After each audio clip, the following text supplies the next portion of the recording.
For nearly 50 years, the world lived in fear of a war that could end human civilization in a single day. Two superpowers stood at the center of a global struggle: the United States and the Soviet Union. Capitalism versus communism, democracy versus authoritarian rule. But this wasn't a normal war. There were no massive battles between the two nations, no official declaration of war.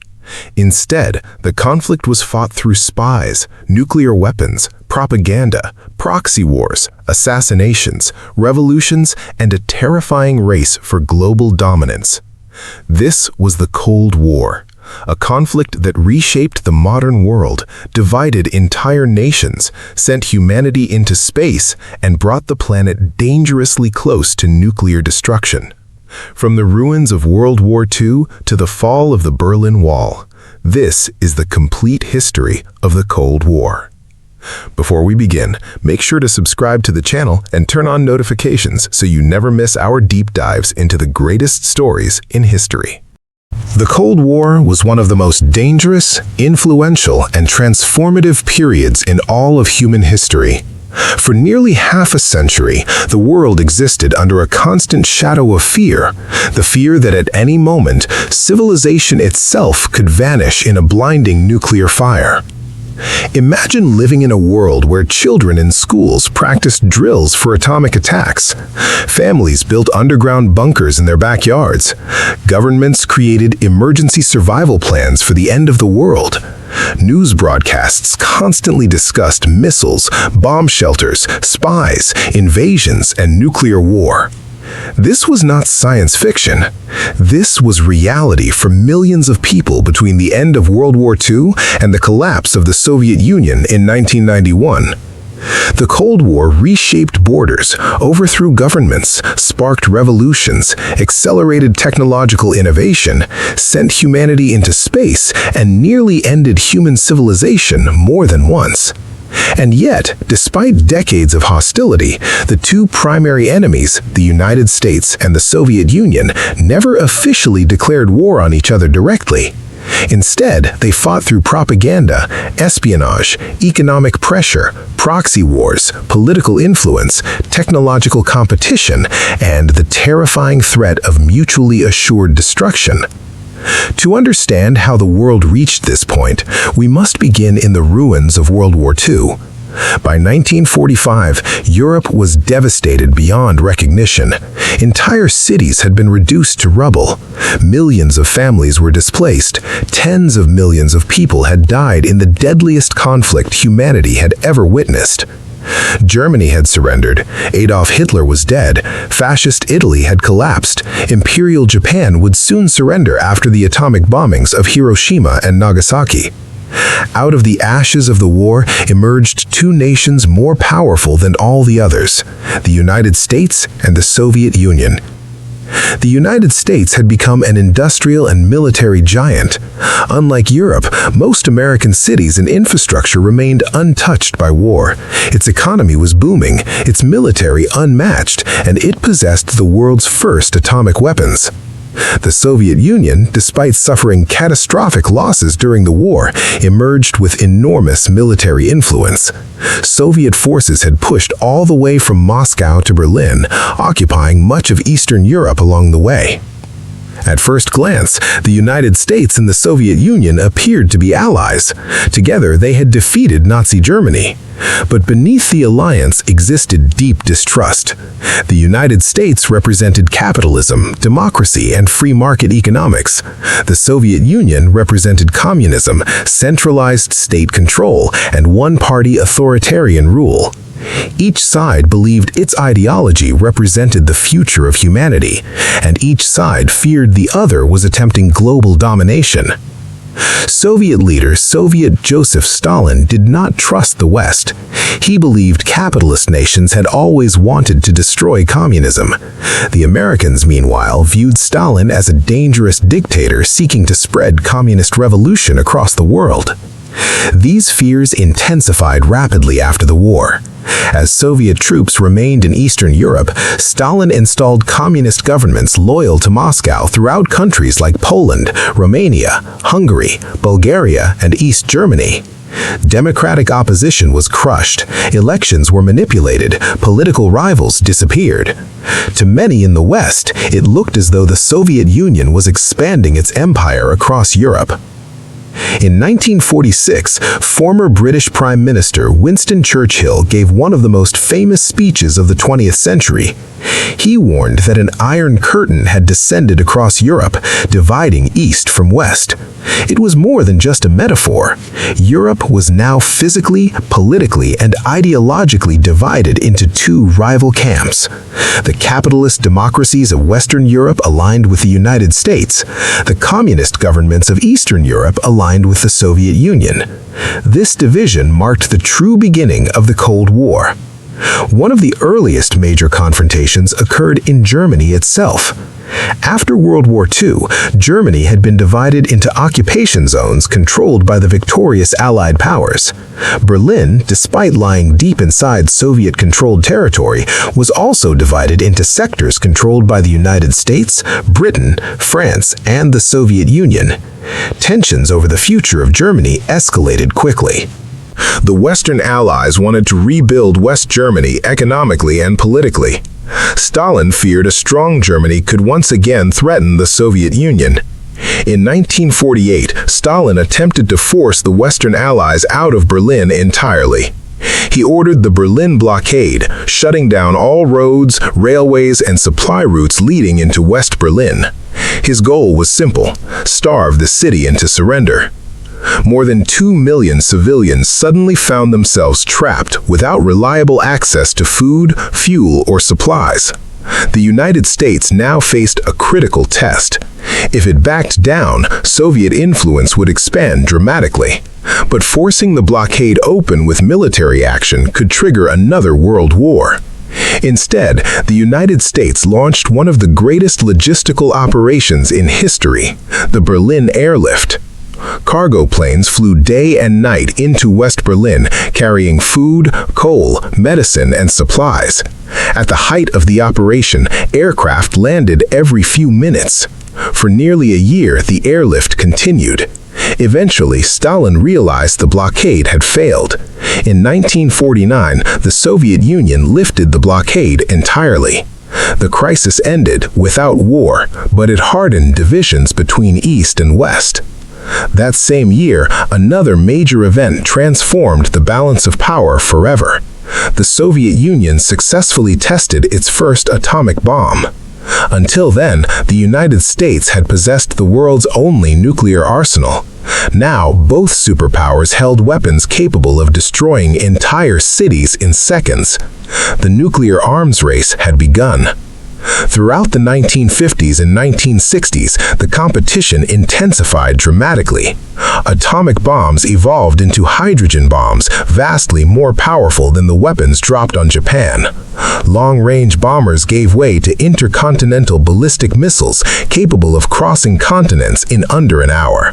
Submarines armed with nuclear missiles could hide beneath oceans for months, ready to launch devastating attacks at any moment. Soon, both nations possessed enough nuclear weapons to destroy humanity many times over. This led to one of the strangest and most terrifying military doctrines ever conceived: mutually assured destruction. The principle was simple. If either side launched a nuclear attack, the other side would retaliate with overwhelming force. No one could win a nuclear war because both sides would be annihilated.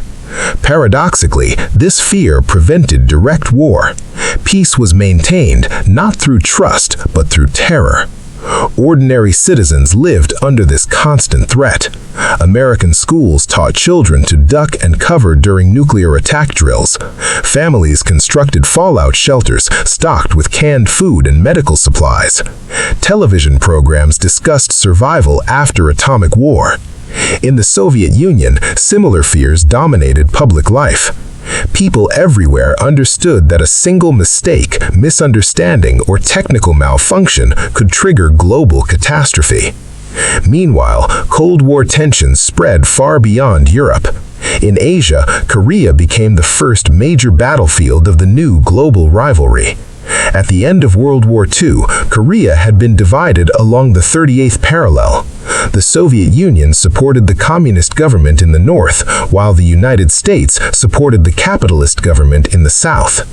In 1940, North Korean forces invaded South Korea in an attempt to reunify the peninsula under communist rule.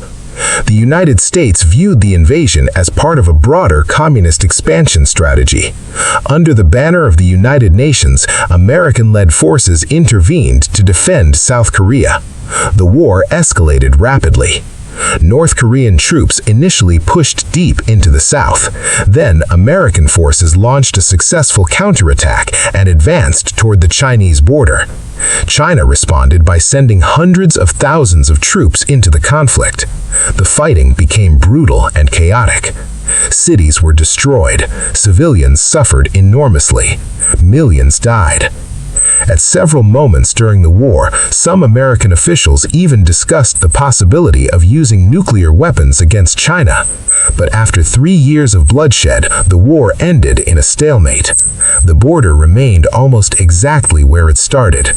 Korea remained divided, and still is today. The Korean War established a pattern that would define much of the Cold War. The United States and the Soviet Union avoided direct military conflict with one another, but they fought indirectly through proxy wars across the globe. These conflicts erupted in Asia, Africa, Latin America, and the Middle East. Every revolution, civil war, or political crisis became part of a larger global struggle between capitalism and communism. At the same time, the Cold War evolved into a competition for technological superiority. In 1957, the Soviet Union stunned the world by launching Sputnik, the first artificial satellite. The small metal sphere orbiting Earth triggered panic in the United States. Americans feared that if the Soviets could launch satellites into space, they could also launch nuclear missiles across continents. The space race began almost immediately. Space exploration became a symbol of ideological superiority. The Soviets achieved another historic victory in 1961 when Yuri Gagarin became the first human being to travel into space. The United States desperately needed a response. That same year, President John F. Kennedy made an ambitious promise. America would land a man on the moon before the decade ended. The challenge transformed science and technology. Governments invested billions into research, engineering, and education. Massive rockets were developed. Computers became more advanced. Aerospace industries expanded rapidly. The competition captivated the world. Then, on July 20th, 1969, American astronaut Neil Armstrong stepped onto the lunar surface and spoke the famous words, "That's one small step for man, one giant leap for mankind." The lunar landing represented more than scientific achievement. It was a political and ideological victory. It demonstrated American technological capability to the entire world. Yet while humanity reached for the stars, the world below came dangerously close to destruction. The most dangerous moment of the Cold War occurred during the Cuban Missile Crisis in 1962. The crisis began after Fidel Castro overthrew Cuba's government in 1959 and aligned the country with the Soviet Union. The United States considered communist Cuba a major threat, especially given its location only 90 miles from Florida. Tensions escalated further after the failed Bay of Pigs invasion, where CIA-backed Cuban exiles attempted unsuccessfully to overthrow Castro. Then, American spy planes discovered Soviet nuclear missile installations being constructed in Cuba. The missiles could strike major American cities within minutes. President Kennedy demanded the missiles be removed and announced a naval blockade around Cuba to prevent additional Soviet shipments from arriving. For 13 days, the world stood on the edge of nuclear war. American military forces entered high alert. Soviet ships approached the blockade line. Nuclear bombers were prepared for attack. Behind the scenes, panic spread among world leaders. At one point, a Soviet submarine commander nearly launched a nuclear torpedo after believing war had already begun. Only the intervention of another officer prevented disaster. Finally, Soviet leader Nikita Khrushchev agreed to remove the missiles in exchange for American guarantees not to invade Cuba and the secret removal of American missiles from Turkey. The crisis ended peacefully, but it terrified both superpowers. For the first time, leaders truly understood how close humanity had come to annihilation. Afterwards, Washington and Moscow established a direct communication hotline to reduce the risk of future misunderstandings. Despite these efforts, Cold War conflicts continued escalating elsewhere. Nowhere was this more evident than in Vietnam. Vietnam had originally been a French colony. After World War II, nationalist and communist forces led by Ho Chi Minh fought for independence. Eventually, Vietnam was divided into Communist North Vietnam and anti-Communist South Vietnam. American leaders feared that if Vietnam became fully communist, neighboring countries throughout Southeast Asia would follow.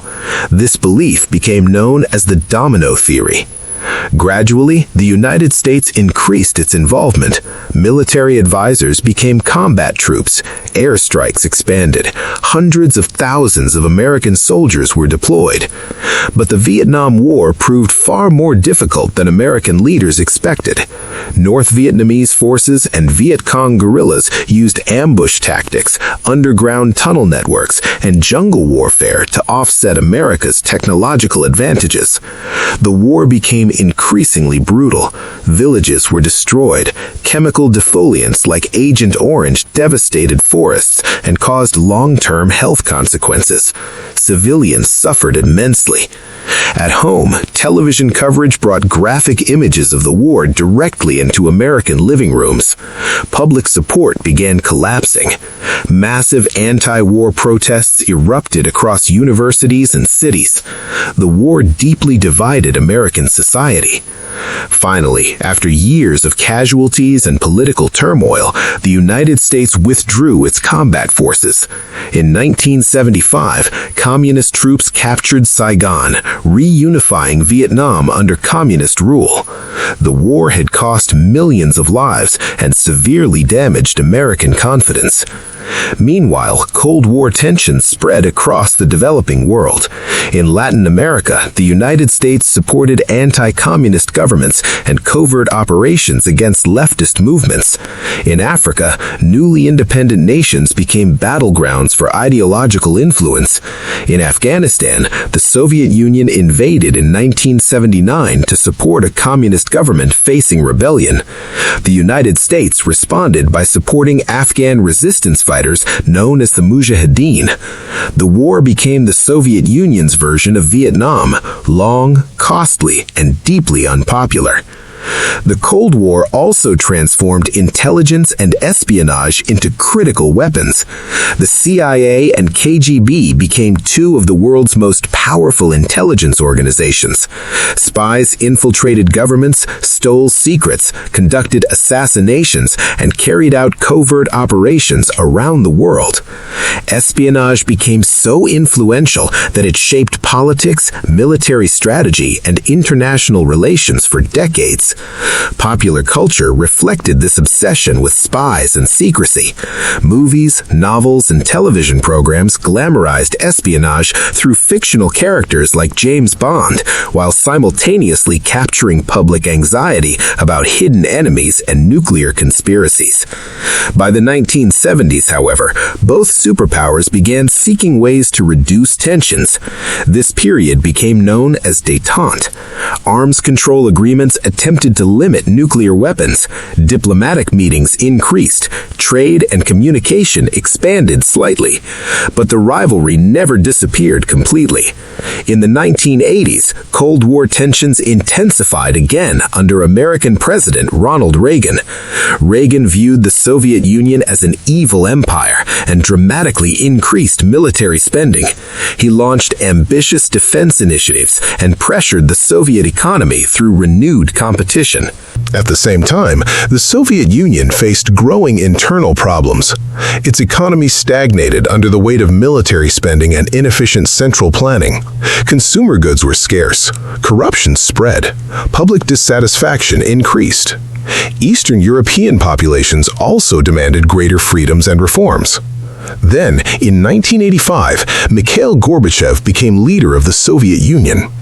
Unlike previous Soviet leaders, Gorbachev recognized that major reforms were necessary. He introduced policies known as glasnost and perestroika. Glasnost encouraged openness and reduced censorship. Perestroika attempted to restructure and modernize the Soviet economy. But the reforms unleashed forces beyond the government's control. Criticism of the Soviet system spread rapidly. Nationalist movements emerged across Soviet republics. Eastern European communist governments weakened. Then came one of the defining moments of the 20th century.